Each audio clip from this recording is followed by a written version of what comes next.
सुकाइदिइसकेको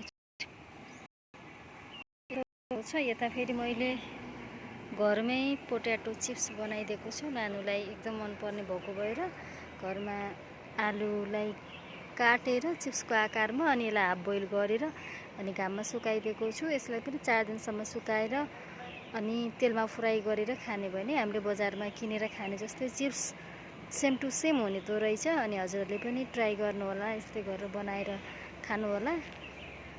मलाई एउटा दिदीले त्यस्तै घरमै बनाएको चिप्स दिनुभएको थियो अनि त्यो खाएको भएर मैले फेरि बनाएँ। म आफूले खानको लागि पनि अनि खानको पनि हुन्छ भनेर बनाएँ।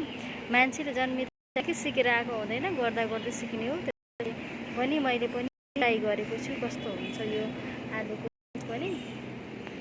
अनि यता